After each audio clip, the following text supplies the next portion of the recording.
If things continue to go this way, I don't think Blizzard will have to do anything against private servers. We are doing a pretty good job deconstructing ourselves right now.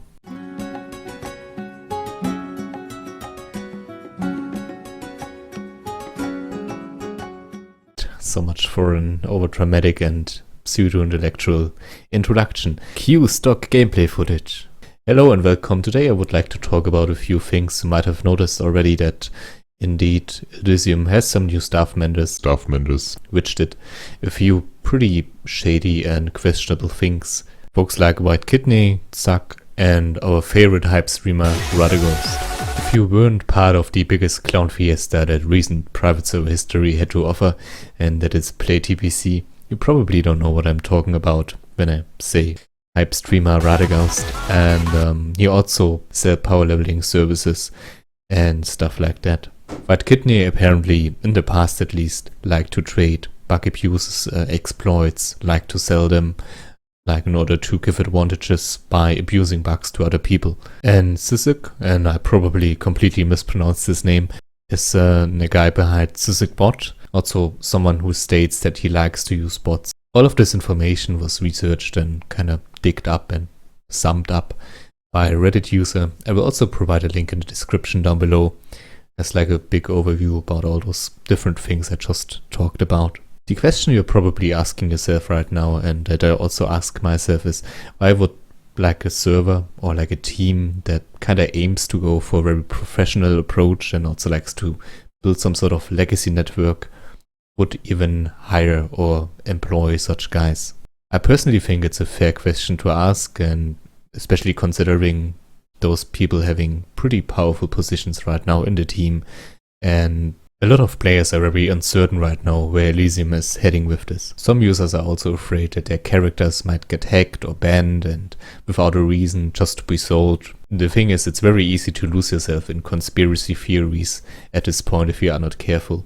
But again, I think it's completely fine to criticize certain decision making, and in this case I think it's very valid. But I think it's very important how you address such shortcomings as a community especially. And I keep repeating myself on the topic over and over again, like I already talked about this in a few other videos. But I kind of like to stress this out so often because, in my opinion, it's a really important thing to keep in mind. We are in a day and age where people really like to get enraged and really like to find a new scapegoat and unleash shitstorms regarding or against a certain team or against a certain topic. So even if you find this decision making to be very questionable, maybe you should try to get behind why they did it. Just to assume they do this because they are mean-spirited can lead to a lot of false accusations and in the end create a shitstorm that then has some sort of butterfly effect. Again, I'm also not too thrilled with including those guys in such positions, even if they have a very powerful skill set and are an asset to the overall emulation and private server community in the sense of bringing the server forward. Because I think the bad reputation and the uncertainty just outweighs this positive aspect. But I mean, keep in mind it's only one opinion. Like, those guys are also not stupid. Like, they should probably know if they have a valuable addition to their team and those characters. And maybe we should also put a bit more trust into the decision making of the head developers and the head staff of Elysium / the legacy network, Crestfall, etc. And even if it's in the end, if it's really a bad decision and a wrong decision, that doesn't make like the whole movement that is currently happening and all the hard work from Elysium and the staff in the private server scene doesn't like nullify it. Like, if it's a mistake, then it's a mistake and we have to kind of talk about it. We have to constructive criticize that.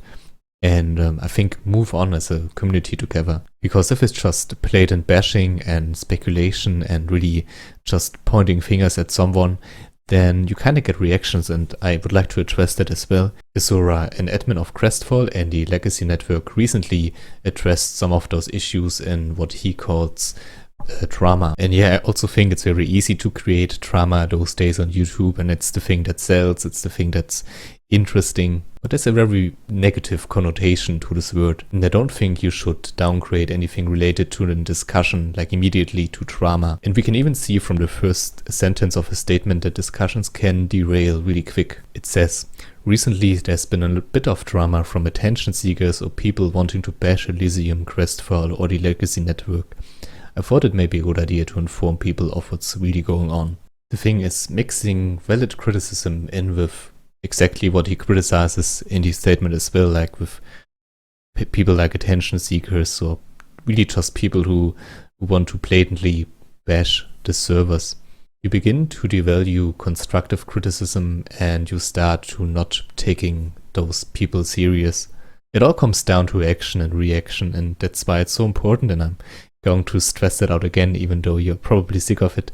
But it's so important to, when we have certain things to disagree on or like we have certain things to criticize, that we do it in a way, in a manner that will kind of evokes a reaction that is also respectful and constructive.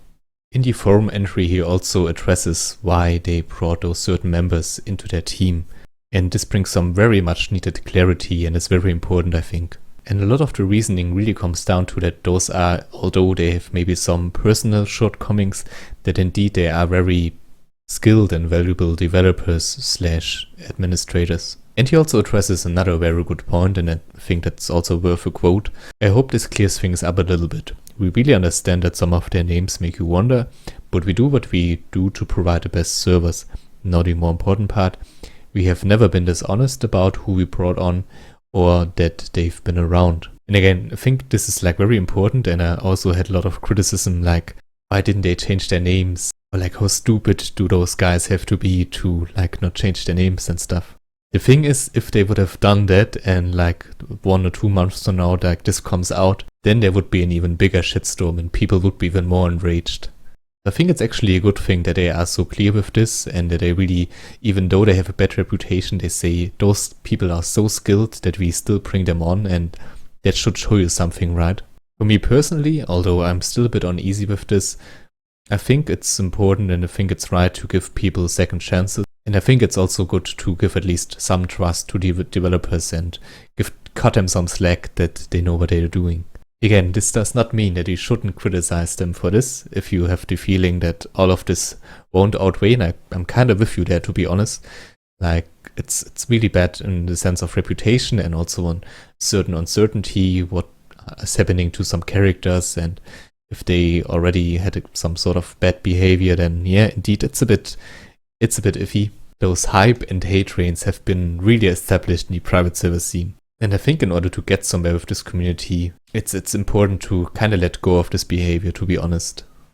It's this sort of phenomenon that's also happened to celebrities or other YouTubers where fans or just people like to build things up, build them up all the way to the top, and really enjoy and really like to see them crash and kind of thrive on them being bashed down. And I would really appreciate it if we don't do the same mistake with Elysium right now. Because this is also kind of the reason why we spin in a circle, like building servers up and then bashing them down for mistakes. And it repeats over and over again, and we are kind of stagnating at the moment. And it was so refreshing to see that Crestfall and Elysium merged and really try to do something different, try to not bash each other and try not to manipulate or hurt the other part. And I really think this is the step in the right direction. One more time, please don't take this as me trying to take away your freedom of speech or anything. Say what you want to say, but before that maybe try to get behind certain reasonings or try to grasp the full story.